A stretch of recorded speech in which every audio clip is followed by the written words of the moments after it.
जून 2005 दिल्ली में एक कमरे में अजित डोभाल दो गैंगस्टर के साथ बैठे हैं और किसी ऑपरेशन की प्लानिंग कर रहे हैं। तभी वहां मुंबई पुलिस दरवाजा तोड़कर उस कमरे में घुसती है और फिर इसके बाद जो होता है वो आपके होश उड़ा देगा। इस वीडियो में हम जानेंगे कि कैसे अजित डोभाल ने भारत के मोस्ट वांटेड दाऊद इब्राहिम को लगभग मार दिया था।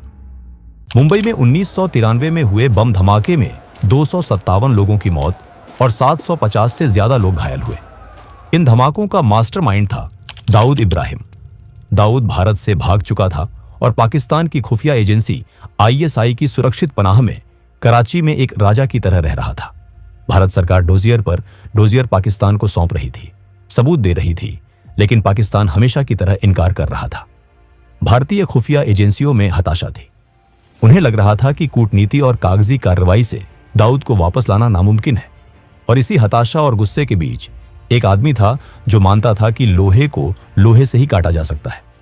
वो आदमी थे Ajit Doval, James bond of India. Ajit Doval उस समय इंटेलिजेंस ब्यूरो यानी IB के डायरेक्टर पद से रिटायर हो चुके थे, लेकिन जासूस कभी रिटायर नहीं होते।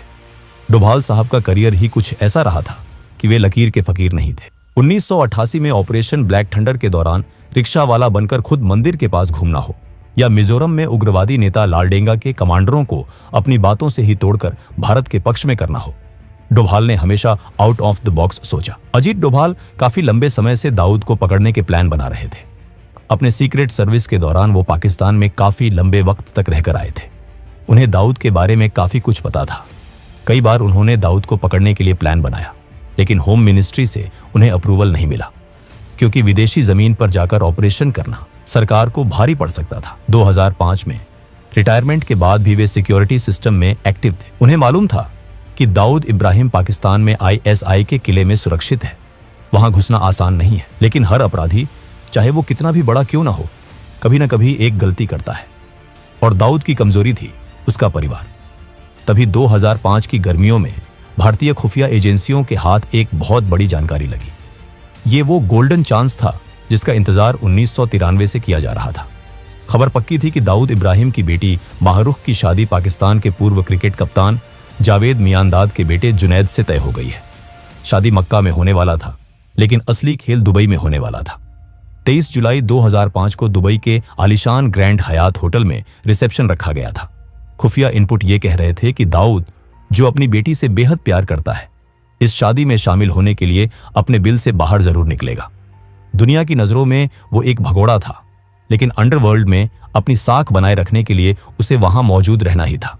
उस समय के IB चीफ नरसिम्हन डोभाल को फोन करके बताते हैं कि IB दाऊद को मारने का ऑपरेशन करना चाहती है और इस काम के लिए आपसे बेहतर कोई हो ही नहीं सकता, लेकिन ये ऑपरेशन ऑफ द बुक रखना पड़ेगा। इतना सुनकर डोभाल सब समझ जाते हैं। अब समस्या ये थी कि दुबई में भारत सीधे तौर पर कोई मिलिट्री ऑपरेशन नहीं कर सकता था। अगर भारतीय कमांडो वहां पकड़े जाते तो ये अंतर्राष्ट्रीय स्तर पर भारत के लिए बहुत शर्मिंदगी की बात होती। यहीं पर अजीत डोभाल की रणनीतिक सोच काम आई। उन्होंने एक आदमी को फोन लगाया और डोभाल से बात करने के बाद ये आदमी नेपाल में फोन लगाता है। इसके बाद दो आदमी नेपाल से कोलकाता और फिर कोलकाता से दिल्ली जाकर डोभाल से मिलते हैं। दरअसल ये दो आदमी वही है जो दाऊद को मौत के घाट उतारेंगे, और ये कोई जासूस या फौजी नहीं, बल्कि भारत से भागे हुए दो गैंगस्टर्स हैं। दरअसल डोभाल ने सोचा कि अगर दाऊद को मारना है तो हमें किसी ऐसे व्यक्ति की जरूरत है जो दाऊद की तरह ही सोचता हो, जो उसी की दुनिया का हो और जिसके दिल में दाऊद के लिए उतनी ही नफरत हो जितनी हर भारतीय के दिल में है। और वो शख्स था छोटा राजन। एक समय था जब छोटा राजन और दाऊद जिगरी यार हुआ करते थे। मुंबई पर दोनों का राज था, लेकिन 1993 के बम धमाकों ने इस दोस्ती में दरार डाल दी। राजन का कहना था कि वो देशद्रोही काम में साथ नहीं देगा। वो दाऊद से अलग हो गया और खुद को देशभक्त डॉन कहने लगा। दाऊद ने इसे गद्दारी माना और राजन के खून का प्यासा हो गया।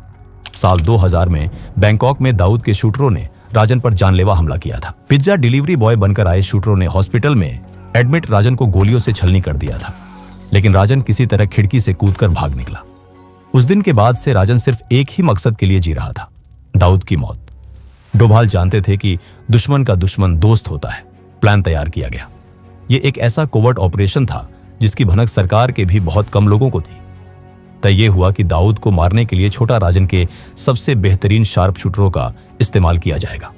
अगर वो पकड़े भी गए तो इसे दो गैंगस्टर के बीच की आपसी गैंगवार बताकर भारत सरकार अपना पल्ला झाड़ सकती थी। आईबी ने छोटा राजन से कांटेक्ट किया और उसे सारा प्लान बताया। छोटा राजन भी तैयार हो गया। उसने इस काम के लिए अपने दो सबसे भरोसेमंद आदमियों को चुना, विक्की मल्होत्रा और फरीद तनाशा। विक्की मल्होत्रा राजन का राइट हैंड था। फरीद तनाशा भी छोटा राजन का बेहद खास था। इन दोनों को एक गुप्त स्थान पर ले जाया गया। ऑपरेशन की डेट थी 23 जुलाई। 3 हफ्ते तक दोनों की ट्रेनिंग हुई। उन्हें बताया गया कि दुबई के ग्रैंड हयात होटल में रिसेप्शन है और होटल के बिल्कुल सामने वाली बिल्डिंग से क्लियर शॉट मिलेगा। प्लान यह था कि दाऊद को होटल में घुसने से पहले ही मारा जाए। उन्हें होटल का नक्शा बताया जाता है और भागने के रास्ते कौन से हैं। स्नाइपर की ट्रेनिंग दी जाती है। उन्हें बेहतरीन हथियार और दुबई के फर्जी पासपोर्ट मुहैया कराए गए। सब कुछ एक हॉलीवुड मूवी की स्क्रिप्ट जैसा चल रहा था। तैयारी पूरी थी। तारीख नजदीक आ रही थी। जुलाई का महीना था। यह ऑपरेशन का आखिरी चरण था। विक्की मल्होत्रा और फरीद तनाशा दिल्ली के एक होटल में रुके हुए थे। यहां से उन्हें अपनी फाइनल फ्लाइट पकड़नी थी। खुद अजीत डोभाल भी उस होटल में मौजूद थे। वो आखिरी बार शूटरों को ब्रीफ कर रहे थे। भारत की खुफिया एजेंसी इतिहास का सबसे बड़ा दांव खेलने जा रही थी। अगर यह सफल होता तो दाऊद इब्राहिम का किस्सा हमेशा के लिए खत्म हो जाता। लेकिन कहते हैं ना कि किस्मत को कुछ और ही मंजूर था। ठीक उसी वक्त जब जीत हाथ की दूरी पर थी, कहानी में एक ऐसा मोड़ आया जिसने सब कुछ बिखेर दिया। मुंबई पुलिस की क्राइम ब्रांच की एक टीम, जिसका नेतृत्व डीसीपी धनंजय कमलाकर कर रहे थे, दिल्ली पहुंच चुकी थी। दरअसल मुंबई पुलिस एक बिल्डर से जबरन वसूली के मामले की जांच कर रही थी, जिसमें विक्की मल्होत्रा का नाम आया था। विक्की मल्होत्रा काफी समय से मुंबई के कई बड़े बिल्डर्स और बिजनेसमैन से जबरन वसूली कर रहा था। मुंबई पुलिस इन दोनों को कई महीनों से ढूंढ रही थी। मुंबई पुलिस ने एक दिन एक फोन कॉल इंटरसेप्ट किया और मुंबई पुलिस को समझ आ गया कि ये विक्की है। फोन कॉल से उन्हें पता चला कि ये कोई बड़े आदमी को मारने वाले हैं, जो शायद कोई बिल्डर या नेता हो सकता है। इसलिए मुंबई पुलिस ने तुरंत उसके फोन को ट्रैक किया और उसकी लोकेशन ट्रेस करते करते दिल्ली के उसी होटल तक पहुंच गई। 18 जुलाई 2005 को दिल्ली में होटल के बाहर मुंबई पुलिस की गाड़ियां रुकती हैं। उसी वक्त डोभाल उस होटल के कमरे में विक्की मल्होत्रा और फरीद तनाशा को ब्रीफिंग दे रहे थे। लेकिन तभी हथियारबंद पुलिसकर्मी होटल के अंदर घुसते हैं। वो रिसेप्शन से सीधे उस कमरे की तरफ बढ़ते हैं जहां विक्की मल्होत्रा और फरीद तनाशा रुके हुए थे। जैसे ही पुलिस ने दरवाजा तोड़ा, अंदर का नजारा देखकर वो भी हैरान रह गए होंगे। एक तरफ देश की खुफिया एजेंसी का पूर्व प्रमुख जो एक गुप्त मिशन चला रहा था, और दूसरी तरफ देश की ही पुलिस जो एक अपराधी को पकड़ने आई थी। डोभाल समझ जाते हैं कुछ तो गड़बड़ है। इसके बाद एक तीखी बहस हुई। दरअसल डोभाल उस वक्त उतना फेमस नहीं थे जितने आज हैं, इसलिए मुंबई पुलिस उन्हें पहचान नहीं पाया। डोभाल ने मुंबई पुलिस की टीम को समझाने की कोशिश की। उन्होंने बताया कि यह मामला राष्ट्रीय सुरक्षा से जुड़ा है। ये लोग एक बड़े मिशन पर हैं और इन्हें ले जाना देशहित में नहीं होगा। उन्होंने अपना परिचय दिया, अपनी रैंक और रुतबे का वास्ता दिया। लेकिन मुंबई पुलिस के अधिकारी अपनी ड्यूटी पर अड़े रहे। उनके लिए विक्की मल्होत्रा एक वांटेड क्रिमिनल था, जिस पर हत्या और वसूली के दर्जनों केस थे। उनके पास वारंट था और वो कानून का पालन कर रहे थे। डोभाल ने उन्हें अपने सीनियर से बात कराने के लिए कहा। इसके बाद डोभाल कमिश्नर मीरा बोरवणकर से फोन पर बात की। डोभाल ने मीरा बोरवणकर को अपना इंट्रोडक्शन दिया और उनसे रिक्वेस्ट की कि अभी इन्हें छोड़ दें, वो एक मिशन पर है।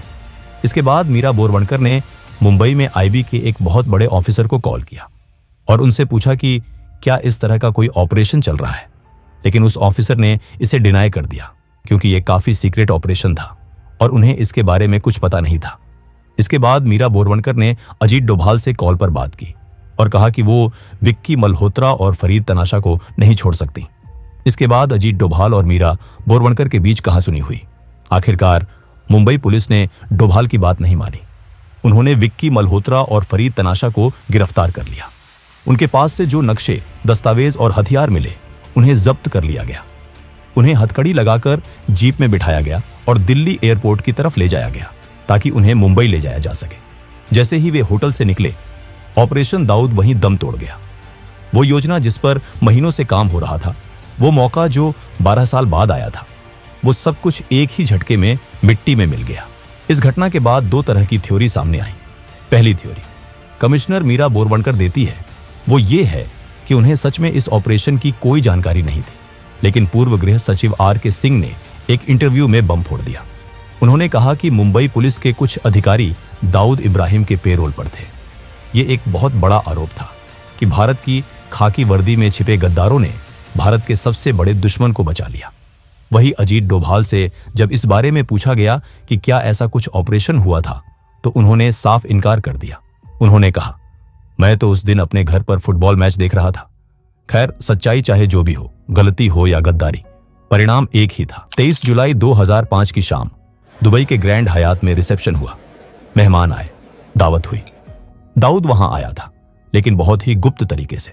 वो जिंदा था, सुरक्षित था। भारत का ऑपरेशन फेल हो चुका था। इस घटना के बाद विक्की मल्होत्रा और फरीद तनाशा को जेल जाना पड़ा। कुछ साल बाद वो जमानत पर बाहर आए, लेकिन फरीद तनाशा की किस्मत खराब थी। 2010 में जब वो अपने घर में था, तो छोटा राजन के ही एक विरोधी गुट ने घर में घुसकर उसकी हत्या कर दी। विक्की मल्होत्रा आज भी अंडरवर्ल्ड की दुनिया में कहीं गायब है। छोटा राजन, जो उस समय दाऊद से बदला लेने के लिए तड़प रहा था, बाद में खुद शिकार बन गया। दाऊद के लोग उसे ढूंढते रहे। आखिरकार 2015 में जब केंद्र में सरकार बदल चुकी थी और अजीत डोभाल राष्ट्रीय सुरक्षा सलाहकार बन चुके थे, तब छोटा राजन को इंडोनेशिया के बाली से गिरफ्तार करके भारत लाया गया। कई लोग मानते हैं कि यह गिरफ्तारी कम और रेस्क्यू ऑपरेशन ज्यादा था, ताकि राजन को दाऊद के कहर से बचाकर भारतीय जेल की सुरक्षा में रखा जा सके। इसके बाद 2013 में भी रॉ ने एक अटेम्प्ट किया था दाऊद को मारने के लिए। 9 अननोन गनमैन को भारत से पाकिस्तान भेजा गया था। इस कोवर्ट ऑपरेशन का नाम था सुपर बॉयज। ये सुपर बॉयज पाकिस्तान पहुंचकर सारी प्लानिंग करने के बाद एक दरगाह के पास उसे मारने का प्लान बना लिया था। लेकिन लास्ट मोमेंट पर दिल्ली से एक कॉल आता है और उसके बाद इस मिशन को अबॉर्ट किया जाता है। इसके बाद सुपर बॉयज भारत लौट आते हैं। आज भी दाऊद इब्राहिम कराची के किसी इलाके में कहीं बैठा होगा। शायद वो बूढ़ा हो चुका है, लेकिन वो अभी भी भारत के न्याय से दूर है। दोस्तों, अगर वीडियो पसंद आया हो तो वीडियो को एक लाइक जरूर करें और चैनल को भी सब्सक्राइब जरूर करें। हम ऐसे ही वीडियो हर हफ्ते लाते रहेंगे। तब तक के लिए जय हिंद।